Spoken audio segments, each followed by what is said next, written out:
It is my pleasure to introduce you guys to Pamela Rose. She is based out of the UK.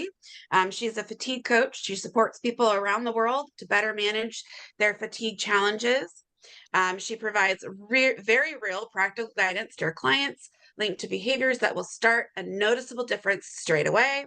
A key part of her approach is pacing or energy management and helping us achieve the life that we want to live um, while managing our health journey. I personally, and I know Jason as well, we had the opportunity to hear Pamela speak at the IGNS conference earlier this year.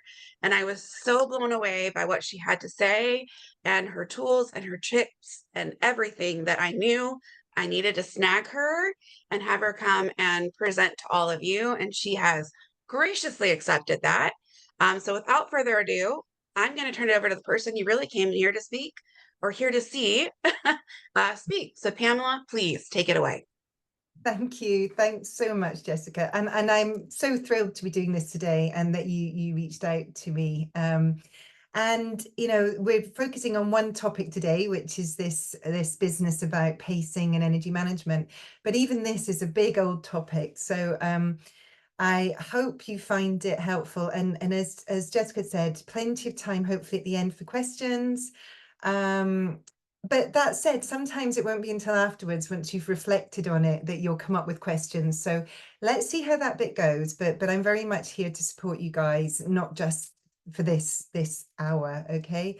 Now, Jessica's already shared a little bit about me. The key things here, I'm over here in Bristol in the UK. I think the audience, those of you watching just now and watching this back, are kind of all over the world.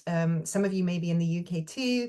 I know many of you are in the States. But the wonders of technology mean that I help people all over the world. And I've been doing that for, I'm in my 5th year now of doing that. And the thing I really wanted to pick out in particular before I properly get going from this slide is this bit: the fact that the help I give is really practical stuff. Yeah, I help people who have got a variety of reasons for having fatigue, a health challenge that involves fatigue.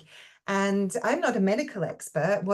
I work alongside medical experts. I'm the person who really can help you figure out how to live the best version of your life while you're going through whatever you're going through. Okay. And it's really practical stuff that I give people, and hopefully guidance that starts to make a difference quite quickly. And that's why I'm here today to talk to you about pacing, which is something I've become particularly known for helping people with. So keen to get started. And I think the best place to start is probably by asking or explaining to you certainly what is pacing, because you may not have heard of it before, and it's important we're all kind of on the same page, of course. Now, okay, so if I'm explaining what pacing is, it's basically there are no quick fixes. There are no sort of, I wish I had a magic wand that I could say, here, do this and your day will immediately feel better. Everybody's experience of fatigue and reasons for fatigue are different. But if there's one thing that can do most to sort of try and make a difference quite quickly, then it's usually it's about figuring out some helpful ways to just make some adjustments to how you use your energy every day, how you manage and balance your energy a little bit more. So it's all about energy management. It gets called pacing a lot, but you'll see that I tend to talk just as much, if not more, about energy management, because that's what it is. Pacing is a term, but either people have never heard it and don't know what it means, or people hear it a lot and it sort of just becomes almost like wallpaper, and it's more like a theory than an actual instruction or giving them actual guidance about what to do. So how does better managing your energy every day help? Um, and what I want to explain really is that, again, bearing in mind that no two people are the same and everybody's experience is slightly different, at least, there are some things that tend to be, be true for most. And one of those is the fact that really our bodies, if they're in a sort of an optimum state, our bodies like to operate in a consistent, predictable, steady state, if at all possible. Okay. And no matter what your reason is for finding yourself with less energy, it still likes to try to get as close to having a bit of a consistent energetic state every day. Okay. The opposite of being in a nice steady state energetically every day is sometimes called booming and busting. And booming and busting is when you're living your days where you're pushing yourself energetically considerably, probably beyond your comfortable limits at that point. And then, gosh, you feel it afterwards, and you have this sort of bust sort of response. And many people, when they come to me, um, inadvertently, not necessarily deliberately at all, but they're kind of booming and busting their way through every day. They're pushing it too much, and then having to kind of get through that, and then pushing it a bit too much, and whether that's through the day or whether it's just that their week has sort of a pattern of doing that. Um, Either way, it's pushing our system to extremes. That boom and bust pattern is just pushing us further than often our system is comfortable doing. So figuring out pacing, or how to manage your energy just a little bit differently, is all about figuring out how to live each day with a fairly constant flow of energy. You want to go from this throughout the day to a bit more like this, okay? Because then your system knows how much it needs to give you for sort of living each day, and it can kind of predict when you'll need energy and how you'll need energy. And then it has a much more predictable environment and predictable setup to know how much it's got left to kind of dig in and sort of get you through whatever additional challenges it's working on at that time. I know many of the people I help, and I'm guessing many of you can have fluctuations in um, other symptoms, not just your energy related ones. You can have fluctuations in the other symptoms you experience every day. And your system needs to sort of dig in and deal with that the best it can. And having this predictable use of energy every day allows it to do that much more successfully, certainly from my experience of having helped many people. So, as it says at the bottom here, by planning and giving some upfront thought every day into how you're going to use your energy, you'll give that body that lovely, predictable space to function at its best, or at least you'll be getting closer to that. So hopefully that's making a bit of sense. We can talk about that in the Q&A if you want, if you've got any questions about that. But hopefully that's making some sense. But in that case, you're probably thinking, well, that's all very well, Pamela, but how on earth do I do this? Okay, so that's what I'm here today to talk to you about. And for the rest of these slides, I'm going to be talking through 4 helpful places to start in giving some new attention to moving to this much more sort of consistent use of energy throughout the day. Okay. As I said up front, it's about turning the theory of things into real practical actions, things you can go away after today and start doing. Okay. Couple of points up front. I wish I could give you a blueprint and say, here's how to live your life. But of course, I can't do that because we're all different. I don't know what you need to do every day. I don't know what each day or week holds for you, what your likes and dislikes are, and what have you. So I can't tell you what to do every day. What I can do today is start to show you how you can make those decisions yourself, and start to get into a place where you feel a lot more sort of confident and on the front foot about knowing that what you've planned for your day is actually smart. Yeah. You need to figure out, as it says on here, what's right for you. And these four things we're going to talk about today, I hope will help with that. So first of all, we're going to talk about how to start building your personal energy scale, then a bit about how it can be so helpful to capture a little bit of information, at least for a short time, to help you spot some lessons. Then we're going to talk about your weeks, not just your days. And then a little bit at the end about resting, okay? But first of all, we're going to start by talking about your own, starting to create your own personal energy scale, okay? Now, as I said up front, there's so much I could talk about with just about this topic. So I'm going to have to, I'm just giving you some key points for each four of these themes, but I hope that it will introduce some ideas to you, and then maybe we can have a further chat. The thing I want you to think about as I go through this first point is that everything you do in a day pretty much uses energy, okay?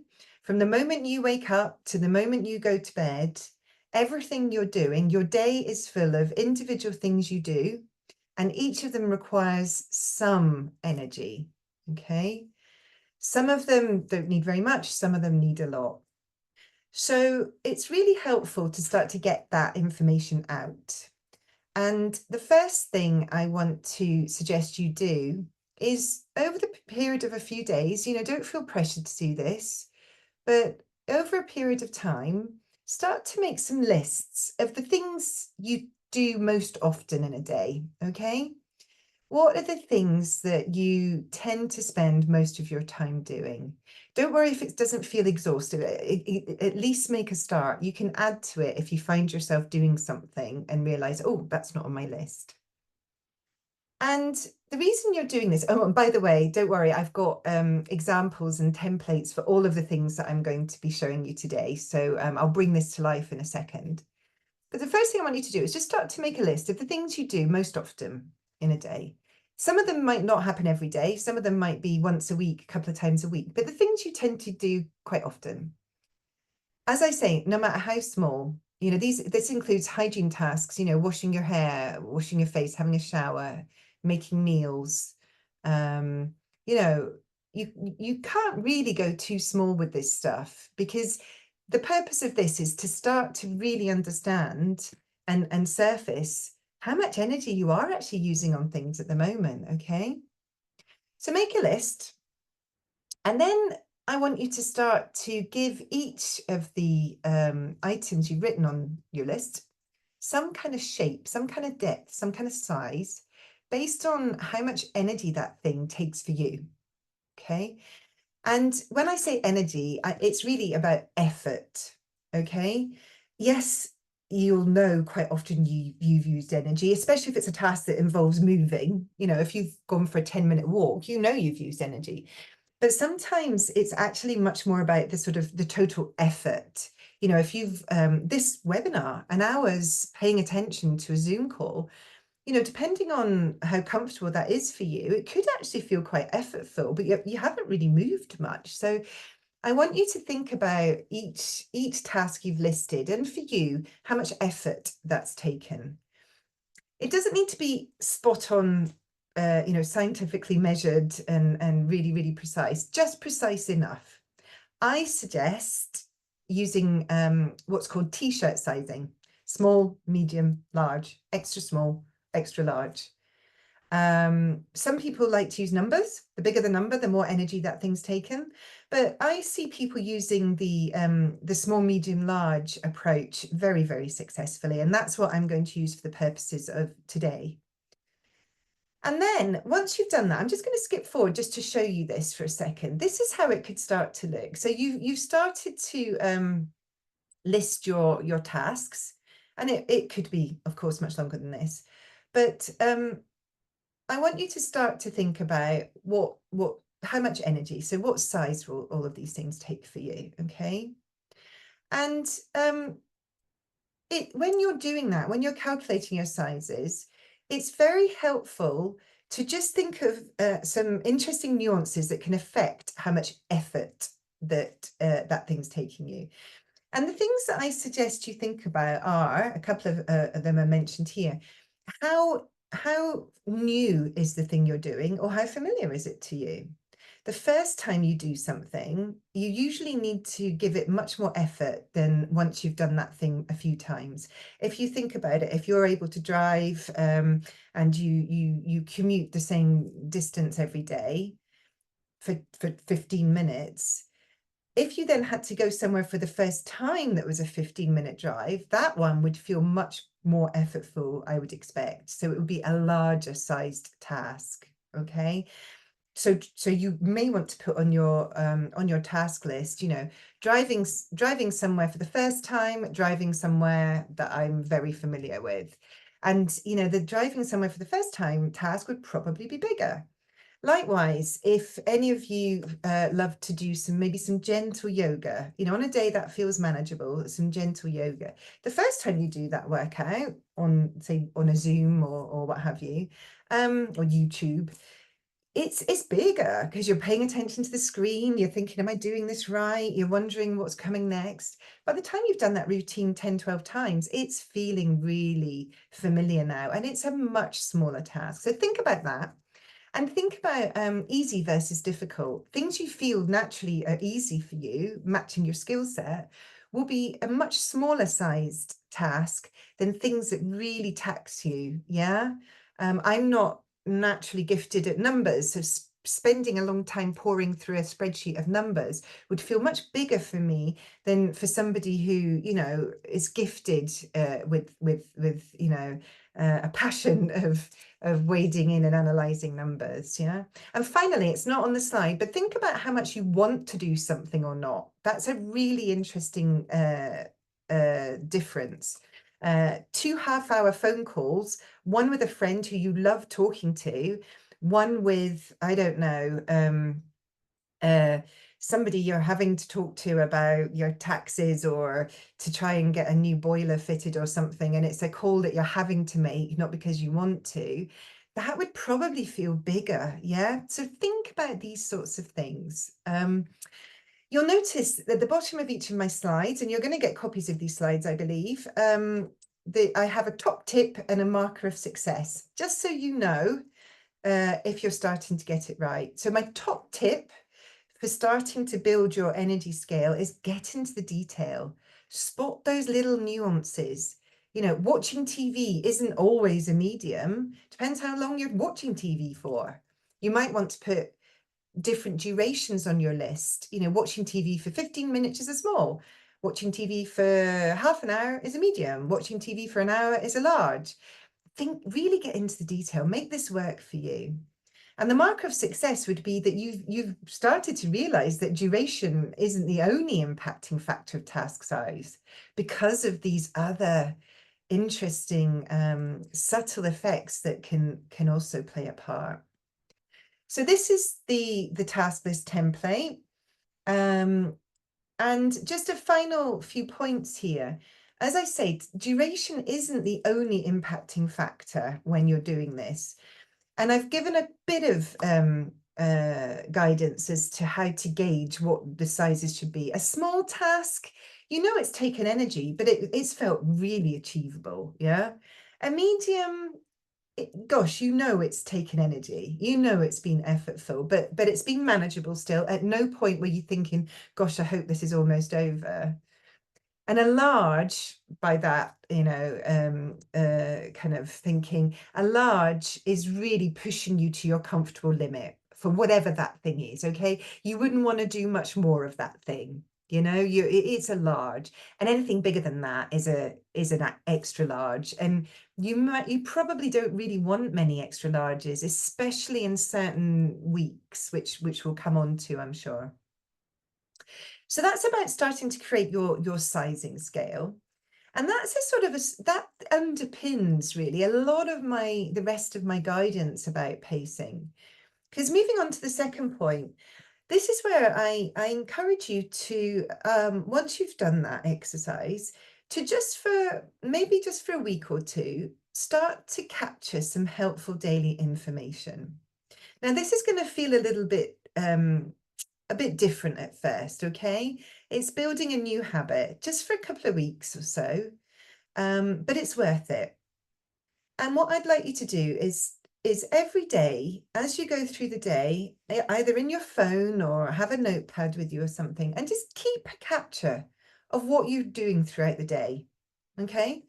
There's I was going to say there's no right or wrong. I mean, yeah, you'll identify that maybe there are days where you used to put more than was comfortable in, but at the moment you're just capturing what is, yeah. So just list everything you're doing. Try and do it as you go. Maybe not exactly as you go, but every couple of hours, reflect back and write in as much detail as you can. Don't wait till the end of the day because it will just you'll lose your richness of recall, you know, your accuracy. So keep a capture as you're going, but just write the things down maybe. And either as you go or at the end of the day, jot down the size of that task next to it, okay? If possible, write the size as you're doing it because that you're really going to kind of get it accurate then. But if time doesn't permit, you can go back and make a good call as to how big each thing was that you did throughout the day. And then I want you to sort of have a look back at that list from a point. You're near the end of the day, and I want you to think about how the day's gone, how you felt, how your energy has been, has your fatigue been.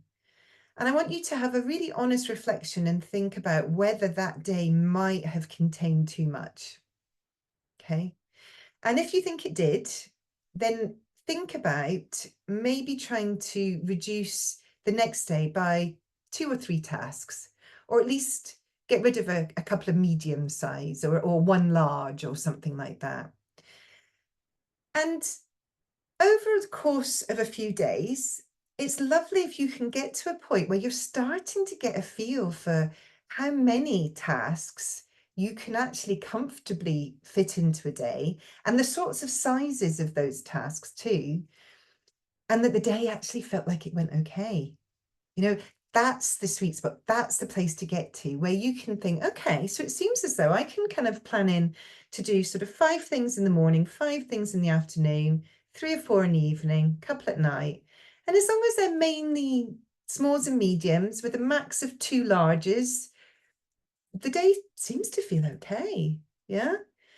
And that's a great place to get to. And please, that's just an example. You'll all be different about how many tasks and what sizes they are. I'm just trying to bring it to life for you. But when you've got to that place where you're pretty sure you know how many things you can do and the sorts of sizes that as long as you stick to them, the day goes okay, then I'd like you, this point here, I'd love you to start to switch to starting to plan your days in advance. So you're not just capturing stuff as you go through the day, you're starting to use that information to do some upfront planning. Get your diary out every morning, your work diary, the kids' schedule, whatever you need, and start to plan what day you need to do and size those things and start to see if is it using up all of your energy? If so, that's a day where really you can only focus on the critical things. If, however, there's not an awful lot that you must plan in that day, the lovely thing then is you can think, oh, I've got quite a bit of energy left over. I can add in some what I call nice to-dos and spend some of my lovely energy today on some hobbies and interests and maybe some, phone some friends, do some other things. Every day is different. But the beautiful thing is if you follow this approach, you're kind of waiting each day. You're reacting to completely different days, but you're keeping them sort of weighted fairly evenly and consistently. And that's that place I told you about where everything starts to flow just more consistently. And you'll start to feel so much more confident about what you can commit to each day, knowing that you're giving your system the best chance of the day feeling, at least energetically, feeling not too bad. So my top tip, plan your days in advance as soon as you feel you're in that place. And the marker of success is that you get to the end of the day and you're feeling nicely tired. It's the end of the day, but not in that sort of heavy, fatigued, somebody's pulled your sort of power cable out, depleted sort of way. Yeah. So that's your suggested sort of template. And again, I'm going to be sharing all of these with Jessica to make sure she can get them to everybody that's registered. And this is how it could look as you're kind of tracking your way through each day at first. You're listing what you did and then you're sizing it. Okay. Conscious of time, so I'll move on. And this doesn't take very long to talk about, but it would be wrong of me not to talk about the benefits of looking at your week as a whole. And the previous point, we were talking about your day. And many people, when they're thinking about pacing, they know it's about giving some sort of thought to what they do each day and how, yeah? And not overdoing it, sticking to their comfortable tolerances of energy usage for the day. But what they maybe haven't realized is how helpful it can be to give at least some thought each week to what's going on across the entire 7-day period. Yeah. So again, there's a template. There we go. That you're going to be sent, and I'll bring it to life in a second. But what this is about is once a week, digging out your diary, as I say, your work schedule, the kids' schedule, whatever is helpful to have to hand. And I want you to start to spot the key features of the week ahead. And by key features, I mean the standout tasks. These aren't routine things. These aren't things that happen every day. These are things that are kind of unique for that week. If you were doing it for this week, this would be in there. You'd have whatever time this was happening for you, 11 a.m. Webinar with Pamela. Yeah, on Monday. And if you had like a hair appointment on a Wednesday and a medical appointment on a Thursday, you're just putting the big stuff in each day. I'm going to just flick on to the example. Don't worry, you may not be able to read these. You'll see them when you get my examples. You don't need to read them. This is just a visual kind of example to bring it to life. So these are your key features. And in this week, somebody's had 1, 2, 3, 4 things to throw in that aren't routine day-by-day tasks. They're things that are happening. Doctor's appointment, a dinner with a friend, treatment day on a Thursday, and a lunch out with mum to be confirmed. Yeah. And if that was your week, I want you to then stand back and have a look and think about the shape that's that you can see. And if it looks like this, hopefully you could think, well, yeah, okay, there's a bit in the week, but actually I think that's all pretty manageable. Yes, I've got my treatment day, but Friday's quiet afterwards, so that's good. I think this week's okay. If, however, this week was a blur of stuff, every day had 3 or 4 things in it, then I would hope you would stand back and look at it and think, I think I might have overcommitted my time this week. But the beautiful thing is you're spotting this in advance, okay? And this is one of the key things that I help people move towards, because I'm such a fan of spotting and managing things in advance before they become a problem. Because if you're doing this activity, this weekly plotting on a Sunday, you've still got time to move things into next week, or cancel off a hair appointment, or whatever. You might not like doing these things, but you know that they're smart and they're going to mean the week goes as well as it can. Whereas otherwise, you could get to sort of halfway through Thursday and think, oh my goodness, what a week. And I can't cancel my hair appointment tomorrow night because I'll get charged anyway. And, you end up just in the middle of a horrible busy week, which is just not a place to make these lovely logical decisions. So the final thing I want to say to you is, what you probably can't read them, but these little blocks of text at the bottom of each day are what I call care notes. And I really encourage you to leave yourself care notes while you're in this wise view of the week, giving yourself little reminders about something to be mindful of that day. You know, for instance, on the Tuesday, the care note here says, keep today fairly gentle because tomorrow's quite big.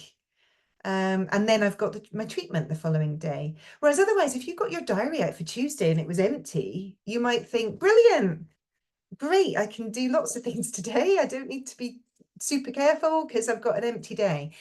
And actually looking at your weekly plotter on the Tuesday and going, oh yeah, but actually I should still be a bit careful because I want to make sure I'm feeling as well as I can tomorrow. These care notes are really helpful, yeah?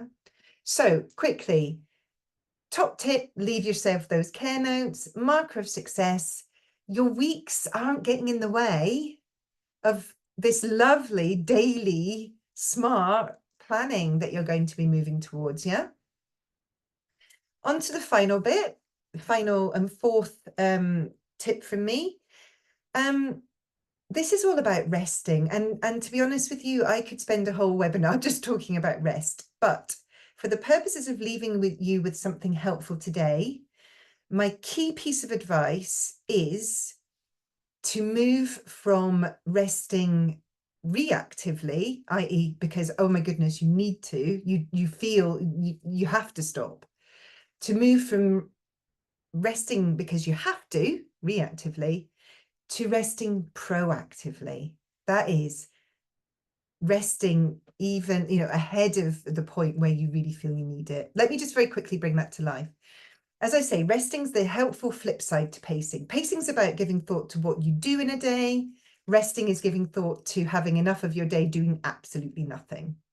And most people who are experiencing fatigue do need to find at least a couple of times through the day, maybe more, where they allow some rest time. But many people are surprised at actually how difficult it can be to do nothing and to stop and give themselves that restorative time. But it is so important. And as I say, my top tip for just now is to move from resting because you have to doing it, oh dear, there's a typo, not proactively. Now, the reason that can be a bit difficult for you is because I'm suggesting that even if you're feeling okay at that point, if you've started to realize that at 11:30 you usually have to stop and rest, I'm suggesting that you spot that and think, right, I'm going to stop at 11. I'm going to stop before I get to that point and just stop for 15 minutes, even if it's just sitting quietly with a cup of tea, or it might be lying down with your eyes closed, whichever works best for you. And I'm going to do it before I get to the stage where I really need to. Because if you think about it, if you wait until you need to, it's a form of booming and busting. You've pushed yourself until, oh my goodness, I need to rest. So actually resting before you need to is a way to keep that energy flowing. But it will feel quite different at first because you're actually stopping quite possibly at a point where you feel that you could keep going. Yeah.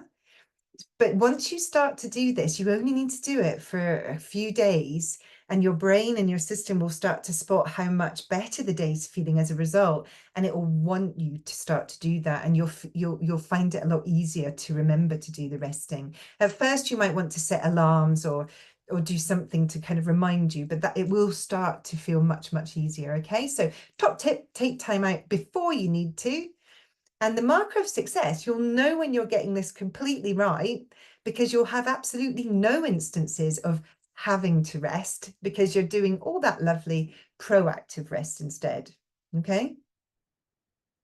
So we're almost on to questions, but before we do that, I wanted to leave you with some final helpful thoughts because I hope I've given you some things to think about starting to do differently. But you might also be thinking, I don't know how helpful this will be for me or when I need to do it.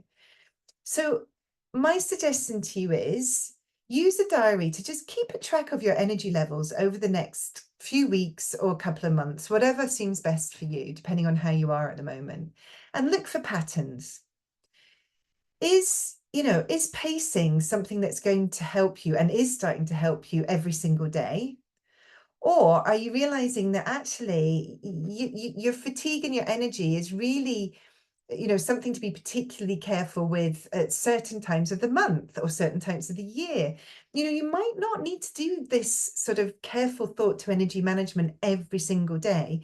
It might be only when you're either feeling particularly symptomatic or either side of some, treatment days, or for those of you who are female, certain points of your hormonal cycle. It can be I've got people I help who they know that during the school holidays it's helpful to give a bit more attention to this, because they know that there are more demands on their energy those days than when their kids are at school, and they've pretty much they've got more autonomy over what they're doing every day. So have a think about that.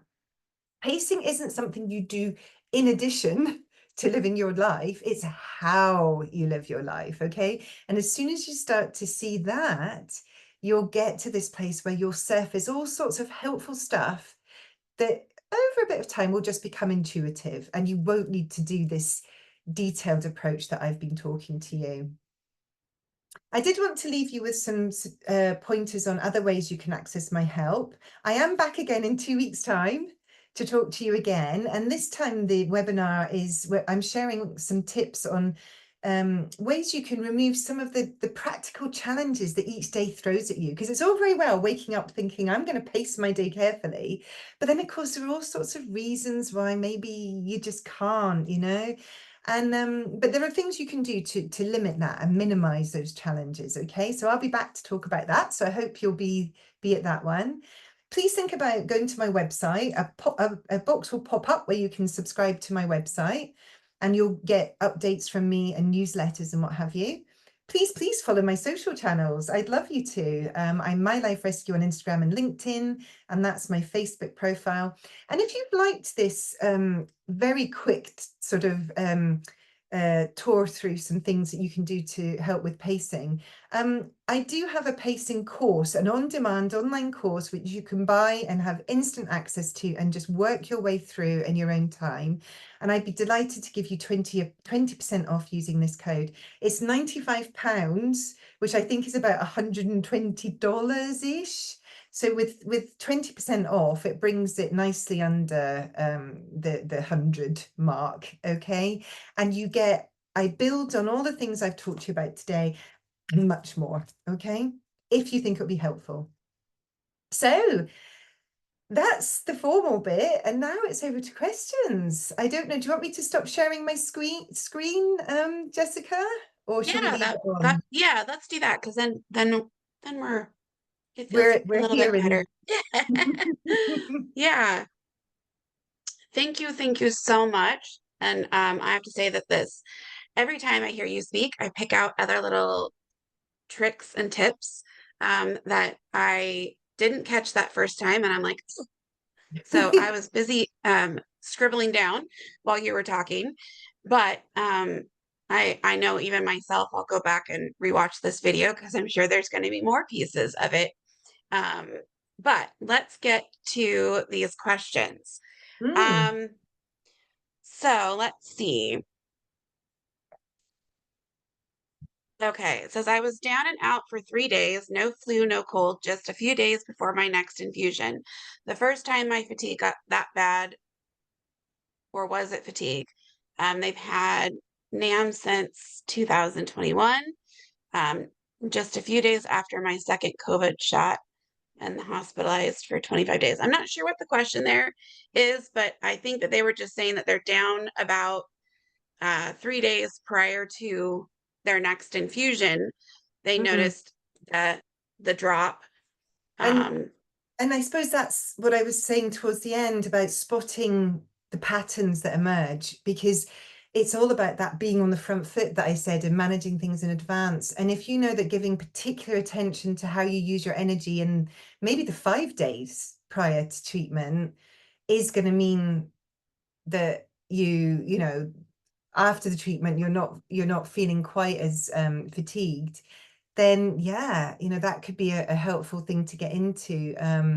going forward. They did mention having like a vaccination and things. I mean, just to mention again, anything like that or anything out of the norm, even going through emotionally challenging times can hit our energy limits. And sometimes on those days, it's helpful to think, I'm going to just lower my energy usage a little bit. And if you've got into that place where you know how much you can comfortably do on a good day, you can sort of say, oh, well, okay, you can identify almost what your slightly reduced version is. You're kind of, this is for my sort of my less good days. And you've got kind of two versions of energy limits, one for a day I feel good and one for a day where I know I need to be a bit more careful, and it just helps you feel a bit more confident. And I love that right there that um this is what I can do on a good day. This is what I can do on a bad day. I like that already because those of us with myositis, sometimes we wake up and we go, what is today? Is today a good day? Is today a bad day? And we won't even know until that day. So that's kind of a really great tip right there to have two versions of Yeah. like, okay, hey, today's a bad day. This is my list. I Today's a good because day. because I'm a mindset coach as well, I tend to talk about less good days. Not I don't tend to use the B word very much. Use Ah, whatever word I you love like, that. but I'd like to talk about less good days because we don't kind of want to feed and reinforce the sort of negative stuff any more than we need to. I might come back in time. I know we've talked about this, about doing something a bit more about the mindset piece, because that can be Yeah. a really helpful element too. Yes, no, that's a good point. That's a very good point. And of course, using the words like should, couldn't, all those negative words. Yeah. I like that. Thank you. All right. So next question. Um, says I have my myositis IBM, which is a form of myositis. I am just recovering from COVID and have a lot of post-COVID symptoms. I now cannot tell when I do too much, and I'm having a struggle with walking and fatigue and knowing what is post-COVID and what is IBM. Yeah. And this is where it's difficult, isn't it? I mean, I suggest to anybody I'm already helping who has an underlying health challenge and then gets, whether it's COVID or another sort of flu or a big virus, I tend to suggest a 6-week protocol, which isn't quite as bad as it sounds or challenging as it sounds. Consider yourself sort of ill for 2 weeks, even if you've tested, you know, clear much sooner than that. Ill for 2 weeks, convalescing for 2 weeks. So you're starting to do stuff again, but you're still looking after yourself, energy much lower than you would usually use. And then 2 weeks gradually starting to build back. And that usually helps people kind of get back to where they were at least before that fairly well. But it's true, it can be difficult to know what's the sort of tail of COVID and what's other things. So again, that's where having a sort of a less good day based, and actually you might need to really strip out and look down your usual task list and get rid of anything that isn't a absolute Critical. priority. I Yeah. got it. I like that 6-week protocol.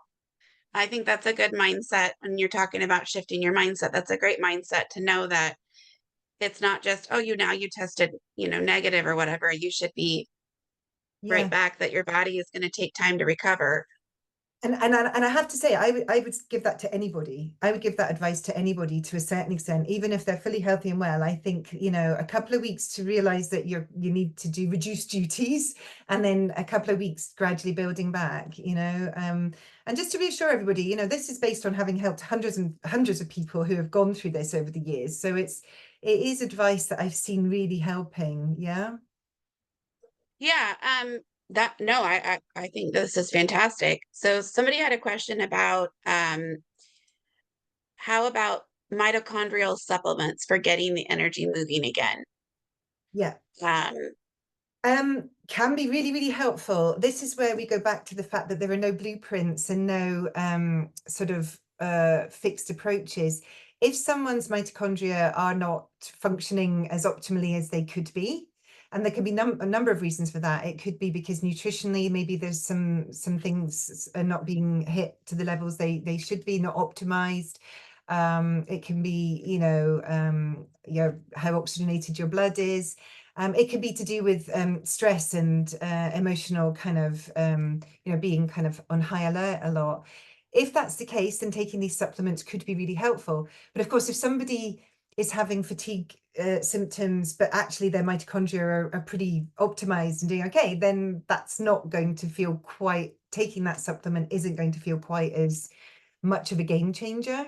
Mm. But yeah, I've seen them help people, but it can be helpful to learn a little bit more about your mitochondria, and even, talk to a if not a medical expert, then a sort of nutritional therapist, and get their advice as to whether there's anything that could be optimized. Even the Yeah, and supplements. that's I was going Sorry. to say, and the other thing that I'll just put in a caveat there with anything that when we talk about is always making sure that your doctors are on board, because myositis is a complicated Yeah. rare disease, and we want to make sure that anything that you do, you always want to talk with your doctor before you try anything, because you never ever want to make it worse. And So contraindications are a thing. And that's why these blends, these mitochondria things, you might need one of those things, but actually the rest of them are not right for you. And so I think talking to your expert is definitely the right thing to do. yeah, fabulous. Okay. Says I'm not flaring up with DM as my body is still having a lot of that inflammation in it. I'm not sure that that's a um an energy question, so no worries on that one. That's more of a disease specific. Um,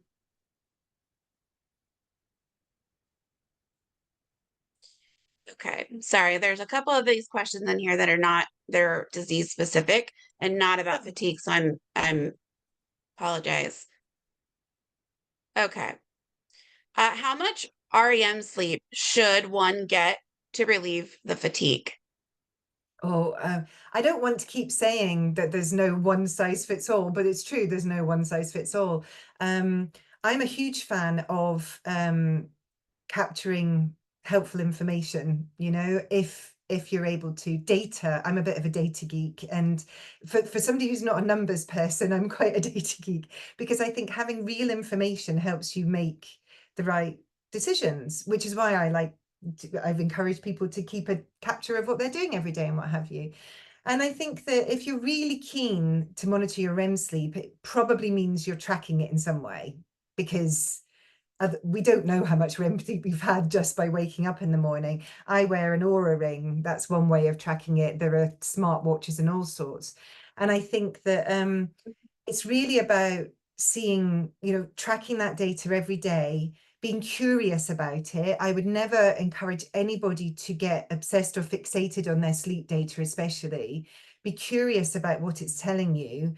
Adjust your sleep hygiene protocols. See and see if there are any patterns emerging, that the nights that you have a little bit more REM sleep, do you feel, is the amount of tasks you can do more comfortable the next day? If so, that seems like a helpful indicator. It's different. I mean, I could tell you what my REM sleep is, it would be meaningless because we're all different. But we go through cycles of sleep, and so it's about sort of becoming familiar with yours, and the kind of quality of sleep that you need. So I know that these trackers aren't accessible to everybody, but if someone's asking a question about REM sleep, I'm thinking they're probably tracking it already. Yeah, and that's a good, you make a very good point. It's more about if you're seeing a direct correlation where you've got more REM sleep and you felt better the next day and you're able to do more, then it's obviously that's a key factor for you, but Maybe it may not be that way for everyone. So yeah, maybe the start of your that's day, perfect. if you're doing your daily planning or your tasks and things, you could write at the bottom of the page what your sleep stats were, so that over time you can kind of compare what is there a correlation there. Having that information is so helpful. Yeah. Um, so This one is, I'm fatigued most of the time, battling type 1 diabetes, Hashimoto's thyroid, and polymyositis, and I feel like I have zero energy most of the time, but I don't sleep well during the hours that I'm supposed to be sleeping.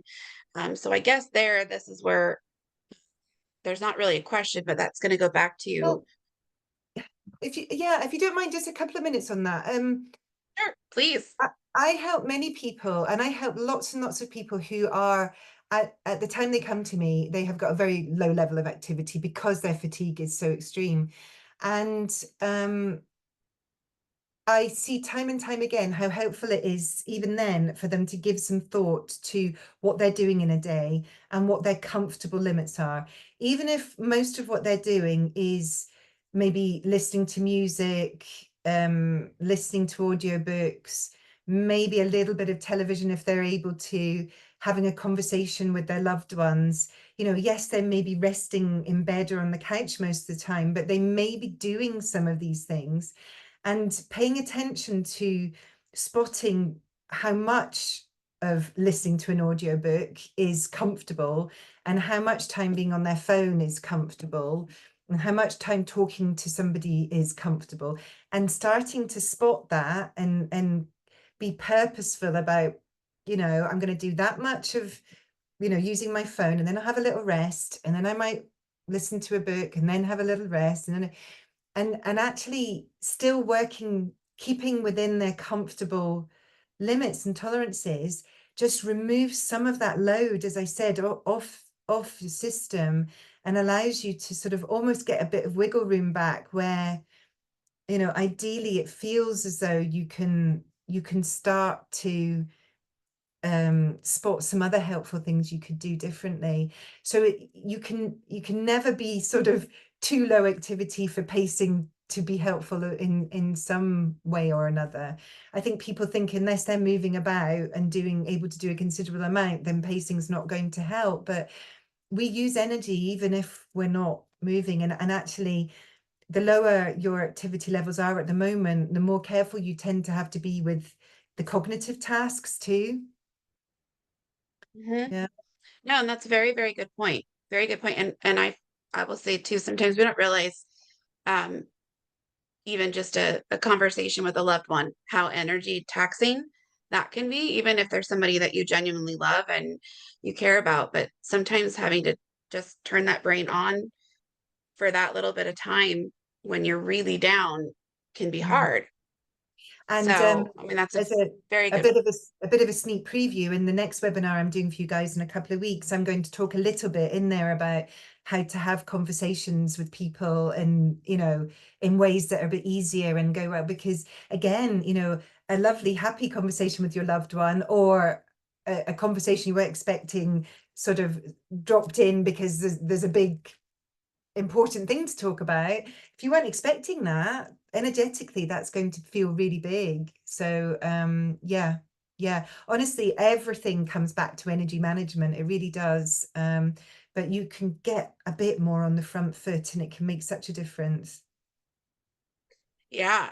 Um, this person wrote, I'm interested in fatigue management as a full-time professional environment. As someone who lives with dermatomyositis and works full-time, my job gets the very best of me, while my family only gets the sleeping me. How do I balance?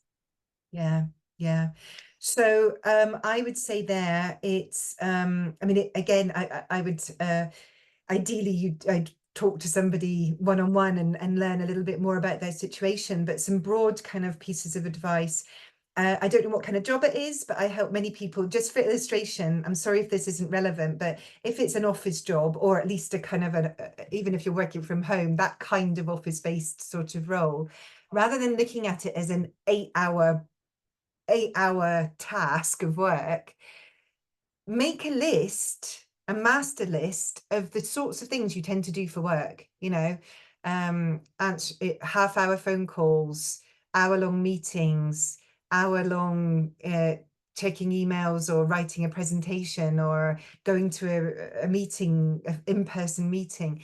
Write down and size how much energy each of these things use for you, and start to spot, the kind of day you've got coming up, and spot when it will be really helpful to add in a little bit of rest to kind of keep you going. Um, you know, sometimes just making some small little adjustments and smart pauses as you go through the day, and psychologically going, well, I've got a large meeting coming up, then at least I've got 3 smaller things in a row, starts to stop it feeling quite as overwhelming. There are other things I would suggest that people do from a pacing point of view. Every day, I mean, this sounds overly simplistic, but every day try and pick one thing you don't do. You know, quite often we get invited to meetings just because we're really useful to have there, but we don't actually need to be there. So pick one thing in a day, maybe, that you politely excuse yourself from. If you're arranging meetings, make them 25 minutes or 50 minutes rather than half an hour and an hour. Give yourself that wiggle room back to prepare, maybe do a short bit of rest before you get into the next thing. There are always things you can do to just get a little bit more onto the front foot.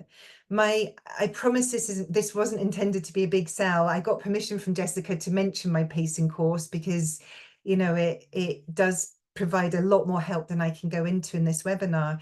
But I really do get into the method I've told you about today in way more helpful detail. And for this person, it would really start to show them how they can look at their day and make sure that they're keeping their energy a bit more balanced. So by the time they get home, their poor family aren't getting the worst of them, you know, because that's so sad. And I think trying to make your day more like that will hopefully mean you get, you know, some precious time in the evening to enjoy.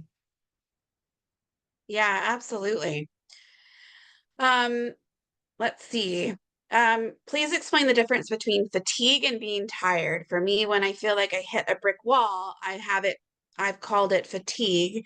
It, it is a whole body feeling. Yeah. I think this is where, certainly when we're trying to explain it to other people, I think they don't understand.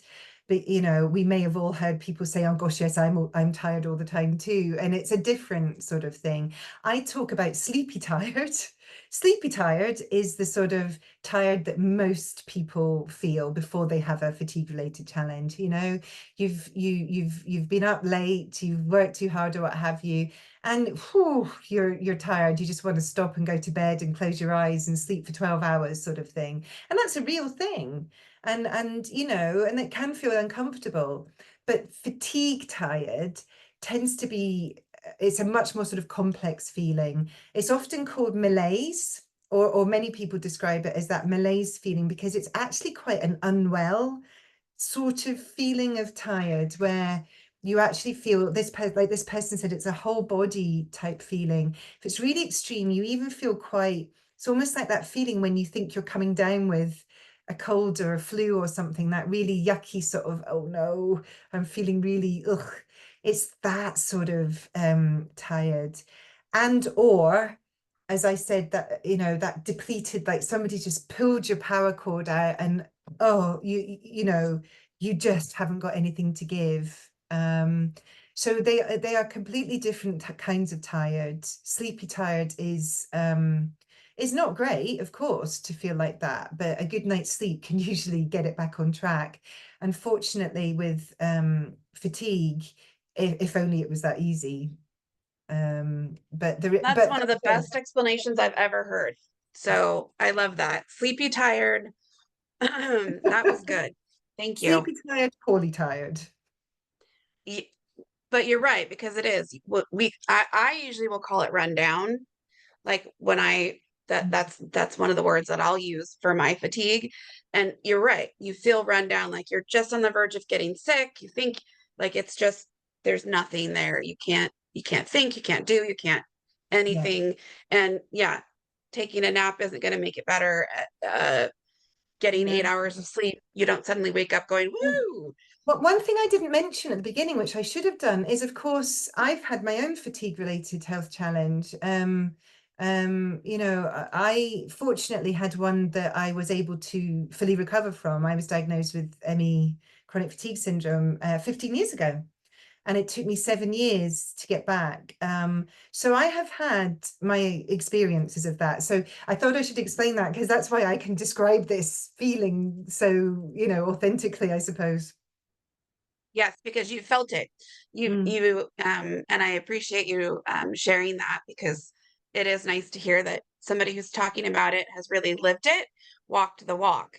Mm. So Very much that's so. important. Yeah. Um, I find cooking very tiring. Any suggestions? Yes.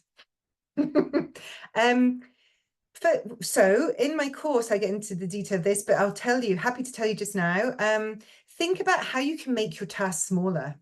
As a rule, if you can make something smaller, do it. For instance, usually sitting down to do something takes less energy than standing up to do it.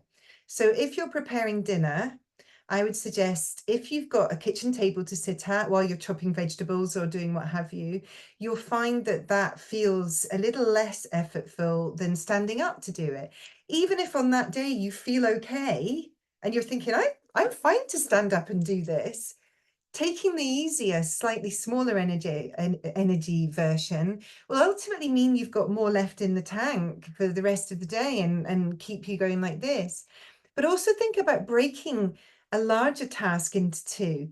If this person finds cooking meals big, the chances are that that would be a large, say, for that person. So rather than looking at their day as being, oh, and then I've got a large in the evening preparing dinner, why not try and break it into two smaller tasks and have a medium-sized task sometime early afternoon where you do your prep, and then another medium-sized task in the evening that you've planned in, which is where you actually assemble it and cook it.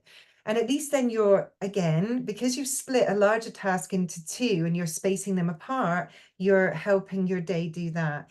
It's not what you would ideally do, maybe, and how you used to do things. But for now, until you get an idea of your energy and you start to work out what's achievable, it could really, really help.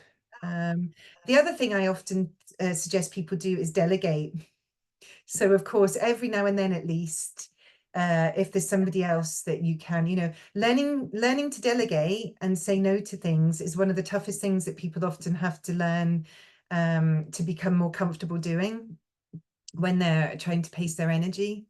At least on the days they know that that would be most helpful. And I know Excellent. that I'm making this sound really easy stuff to do. I know it's one thing knowing the theory, it's another thing doing it, um, but it's worth giving it the effort. That it's not for no reward. There's a lovely shiny reward. You're going to feel as though the days are feeling, more easier, basically, which is a lovely place to get to. Excellent. Um, is there a way to use um, an Alexa? Mine's going to go off here in a second. This was mine. I just said it. Is there a way to use one to create like a list to figure out personal energy scale? I I don't know. I've got some people that have played around with AI, but Mhm. what you need to remember is it's crunching through some very logical stuff rather than feeling it and capturing that really helpful, accurate insight into how did that feel for you, that thing you just did? How are you feeling at the end of the day? What I would suggest you use for is setting reminders to have rests, or because you've realized that it's going to be helpful to do something. You can start, if you've planned your day, you can then say, Alexa, tell me to do this at 10 o'clock, tell me to do this at 11 o'clock, tell me to do this at 12. You can ask her to, then you can almost program in your day so that she sends reminders to you. But I wouldn't use her or AI to actually help you plan, because you need to feel it, and AI is wonderful, but it doesn't feel what you're feeling. That's a great piece of advice. You can use the technology, but agree, she can't tell you whether that's a small, medium, or large energy. No, no, Only no. we can. Yeah. And one No, that's great. question, can I make up a question? Just Of because course. it's not make up, but suggest a question that often gets asked is but something feels different sizes to me every day. Sometimes it's a medium, sometimes it's a large, sometimes it's a small. What I want to say there is, from my absolute experience of having helped, I've guided over 1,000 journeys, so I've used this theory a lot. If you see that there's a day when your tasks are feeling bigger than usual, that's a sign that there's something about the day that's different. It's not that your task size is wrong. Basically, if you're saying that reading for half an hour is a medium, it's always a medium, okay? It's a medium for you. If one day you feel that it's a large on that particular day, oh my goodness, this feels so much bigger than usual, I would encourage you to pause and reflect on that and think, is today perhaps a bit less good than I thought it was? And maybe this is my body telling me that it's not got quite as much oomph as possible. So do spot that. It can be a really helpful thing to clock, and take it as a little early warning sign that maybe you need to just dial that day down a little bit. Just as I Brilliant. cover that in other webinars, but I think it's relevant to mention that here. Yeah, fabulous. Let's see, relative to tasks and energy, how do you factor in emotional energy versus physical when assessment level of effort to complete a task? It's a Yeah. great question. Well, this kind of links into that bit I was saying about the difference between a task you want to do and a task you don't want to do. That's a very simple explanation of where emotional kind of state can make a difference. But of course, it can come in different ways as well. Maybe in the workplace, depending on your job, or the people that you have to interact with. Even, dare I say, medical appointments. I hope you all work with medical practitioners who you love meeting with and spending time with, but you can sometimes find yourself working with somebody who maybe just isn't quite as engaging and doesn't get your situation as much. And it's emotionally, it's just a more difficult appointment. I think those would be two different sizes. A medical appointment with a practitioner who you love going to see and who is just so helpful every time, versus the other extreme. I think, the first one would be a small or a medium potentially, and the other one would be a large, quite possibly. And getting out that level of detail, if you know you're going to see the large practitioner that day, it probably means you need to adjust what else you do, your task sizes for everything else that day, in order to keep the balance of the day going. So And there, that's a brilliant point right there, that not to not generalize every task. So you don't just do doctor's appointment and give it just a large, yeah. because it will depend on what doctor. And so you really need to break it down even finer than Yeah, that. yeah, yeah. And okay, this might be feeling to some people as though this is a lot of detailed thought and writing down I've got to do here, but only for 2, 3, 4 weeks. Once you've done this as a method for, a few weeks, it will surface so much helpful insight and learning that you'll start to almost intuitively start to clock your day. I do suggest that people maybe keep doing their weekly plotter. That's the thing that it can be really helpful to keep doing. I still do mine every week, but this detailed daily sort of really specific thought, you can lift that up a level, sooner or later, and just spot the high level kind of things to be mindful of that day, and you just start to get into this strategic front foot.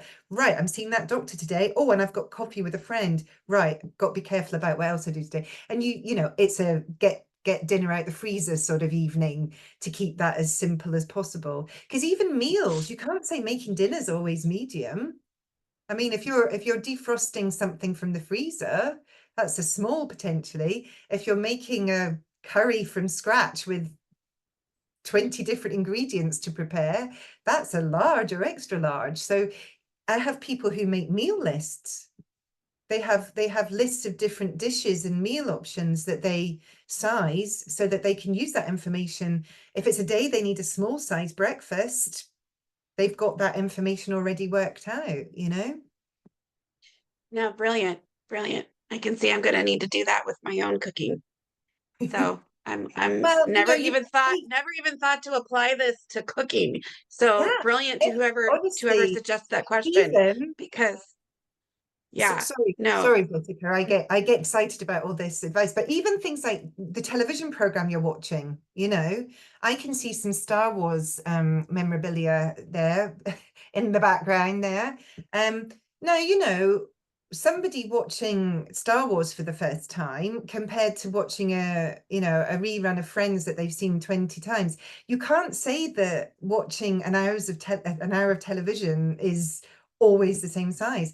An hour of Game of Thrones is going to be much more energy, bigger energy for a lot of people than an hour of watching Miss Marple or Murder She Wrote or something.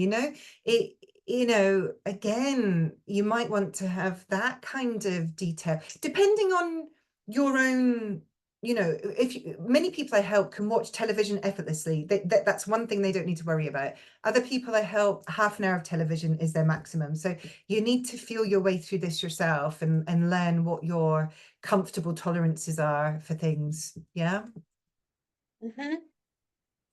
How are Okay, we doing so for I'm time? Are we okay? I can see people saying bye, so I don't want people to think that yeah, we're I we've got 9 more questions. yeah, no, I'm good if you are. So all right. So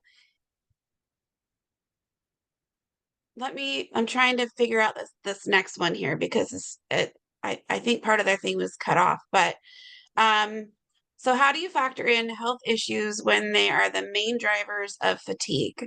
Can this technique really help when you may be fatigued regardless of the number of tasks you are undertaking in a particular day? Yeah, I would suggest that this is about reducing as much of a sort of a load on your system as possible to hopefully increase the chances that it finds it easier to deal with whatever else is going on.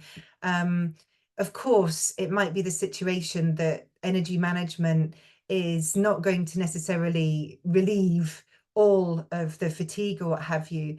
But a phrase that I use a lot, which again, this is a little bit of a spoiler for the next webinar, is that you can always make the day go as well as it possibly can.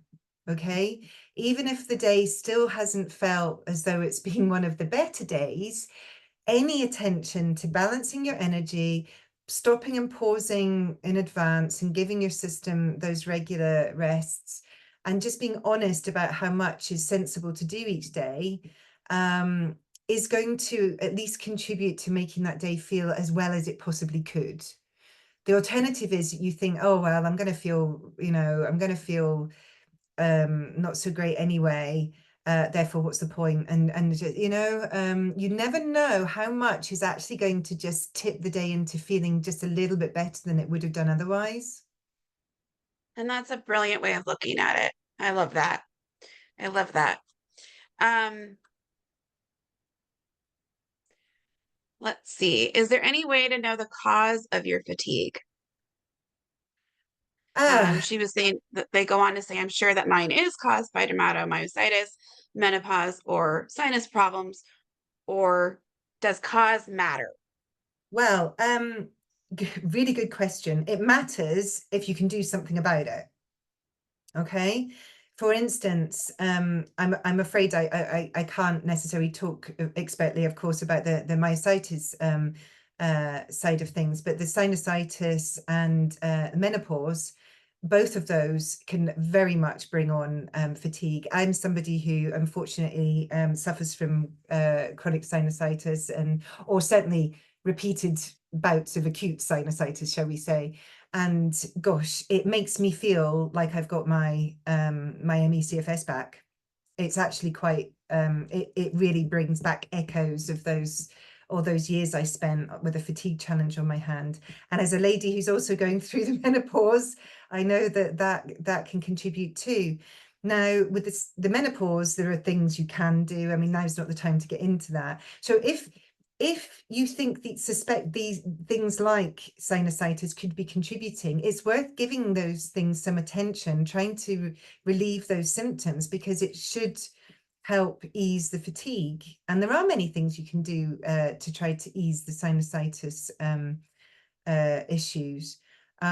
If, however, you're you're really not sure about the fatigue, and you're spending a lot of energy trying to get an answer to something that isn't answerable, and you just cannot get any any clarity, then I guide people towards letting go of that to a certain extent and diverting that energy to what's going to help you get through as best as you can.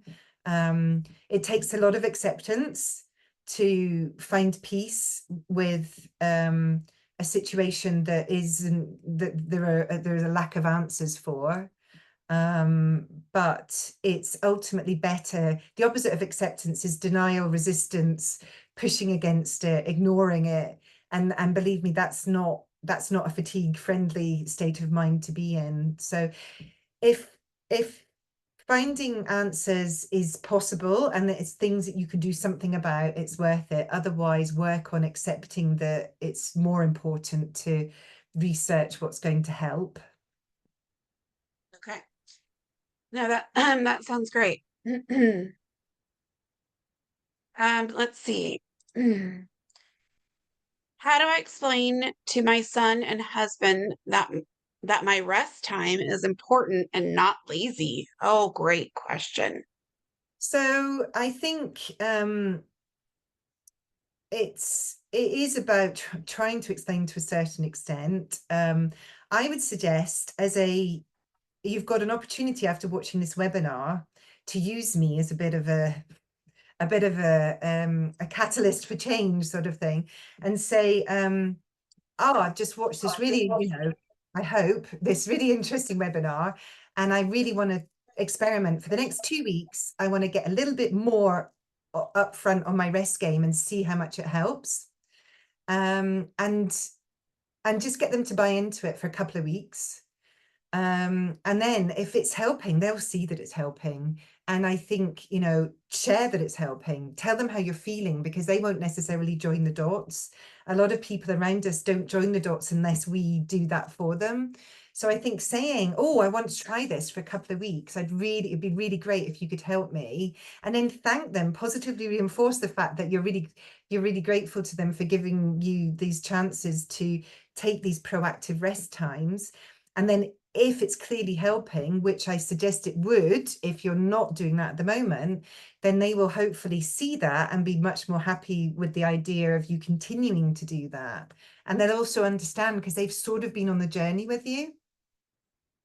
And that's fantastic. And maybe even go as far as to share your um, chart for how much energy each Yeah, task takes with yeah, them too. That might be eye-opening.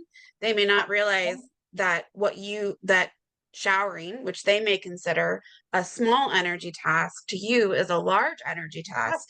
And that absolutely. may help them correlate the thought of like, oh, wow, okay, I have that's people who large for you. they bring this into their everyday sort of terminology, and say your loved one says, oh, should we watch a film tonight? You can sort of say to them, oh, I've kind of allocated all my energy today, but how about I save a large task for you tomorrow and we can watch it then? And it's a lovely way of saying, I can't do it today because I don't feel I've got enough oomph left. But you're doing it in a lovely way without actually using these descriptive words, which are not, you're reinforcing. If you're saying, oh, I can't do that today because I feel too tired and I feel horrible, blah, blah, blah, you're just reinforcing it to yourself. And we don't like having to say that all the time to our loved ones. So bringing this into the daily terminology gets a really helpful point across without overly explaining. Yeah. Love it. Love it. Love it. Love it. Do you have advice for those of us who work or generally have things that don't allow for much control over our daily calendar, regardless of good or less um, good days? I can spot when there are going to be problems, but it feels like I have to power through. So, this is where, um, I mean, for purposes of just now, these questions are great, by the way. I'm loving all these questions. I would say, um, think about keeping some placeholder tasks. You know, often at work, things either become bigger than we thought they were going to, or things come in that were unexpected. If that is a regular feature of your working day, then don't allocate every bit of your daytime energy up front. You know, try and save some in reserve so that you've got it to kind of use as needed. And if you get towards the end of the day and you haven't needed it yet, well, then you can sort of tick off a few more things off your to-do list, or you've got some energy to take home to your loved ones, or whoever you're, or whatever you're going to be doing in the evening. Um, you don't have to necessarily allocate all your energy up front. You can, like I say, leave a little bit there uh, as contingency, I suppose, is what we're saying. Yeah, That's no, that's that's probably my biggest sort of quick tip about mhm, to answer that question. love it. Um, this one, it just, do you have any supplement suggestions? Any what Which suggestions? Sorry, you broke up there. supplement suggestions? Uh, I I I try to stay off that in these general webinars because it's so important. It's tailored by each person. You know, to each person. There are some, but I would suggest talking to a medical practitioner. Um, it's often helpful to work with a nutritional therapist, but again, I think it would be great to find one that's familiar with the myositis health situation and what have you, just to be able to give some really helpful kind of specific advice. So I'm really sorry that I can't give any Understandable. suggestions. What all I'll Yeah, say is I do see people getting help if they do go through that process and identify expertly some things that may be missing that their system would benefit from. It can be very helpful because some things we can struggle to get enough from our diet. Um, absolutely. so yeah. No, Um, absolutely. And I think you already addressed this. I don't want the person to think that we're skipping their question.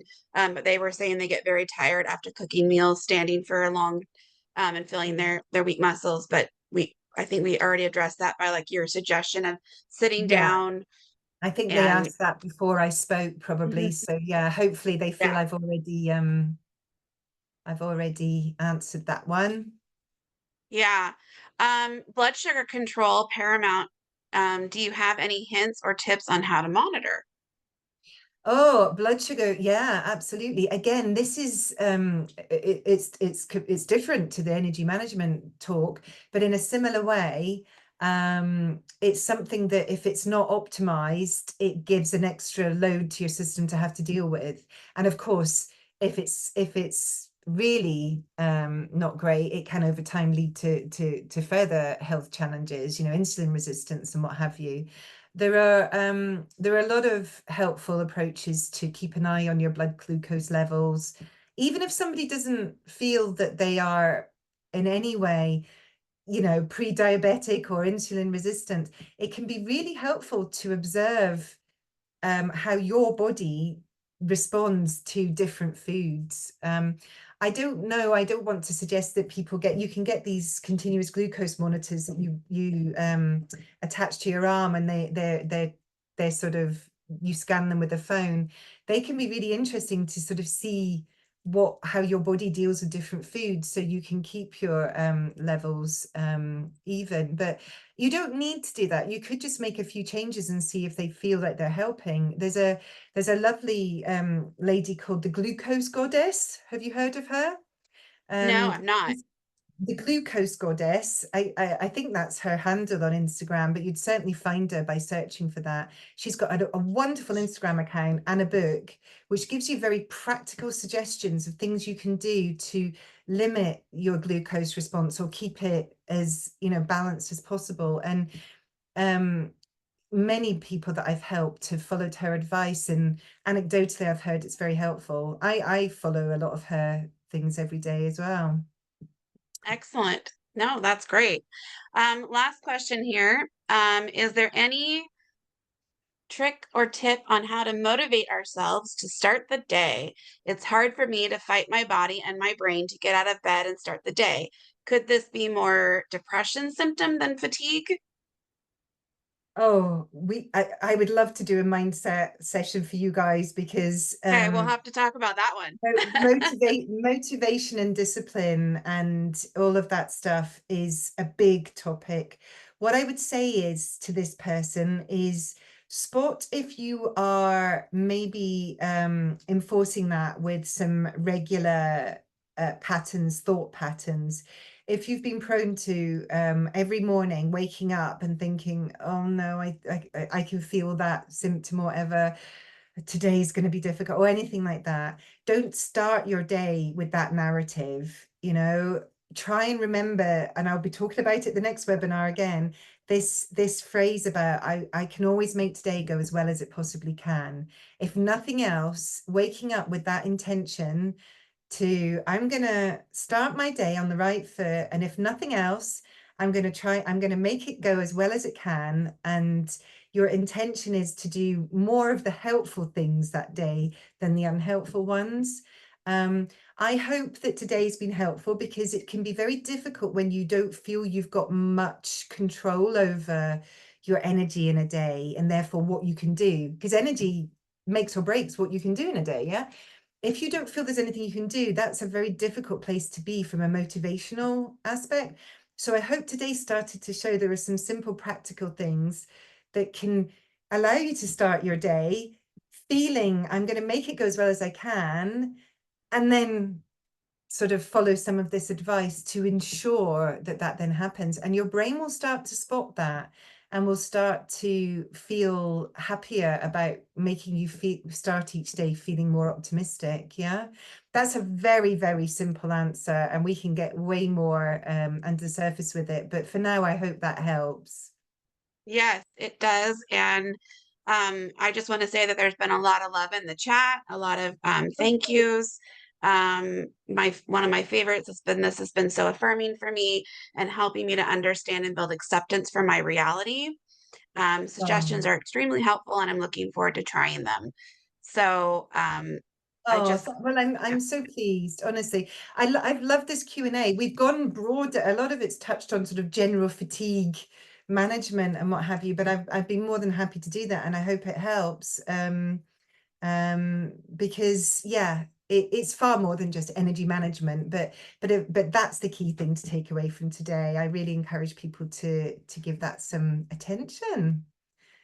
I love it. What you're giving us is that in a world where we feel like we don't have a lot of control, we do actually have more control in this aspect than we realized.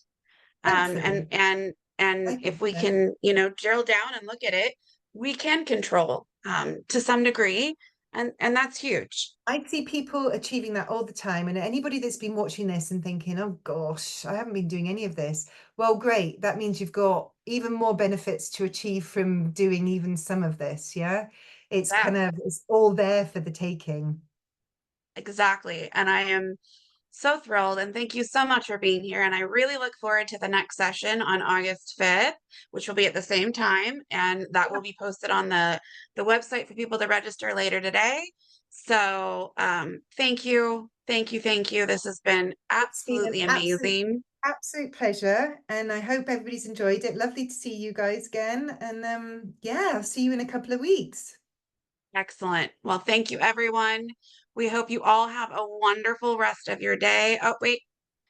Oh, how will I receive the handouts? I'll email out the handouts to everybody who was in attendance today. So there I'm we going to go. send That them that to you answers. now. Yeah, and then I'm gonna try and figure out too how to attach them so that people who watch the recording can Yeah, also yeah. get them as well. So working on that one. But thank you everybody, and we will see you guys in 2 weeks. Bye for Bye bye. now.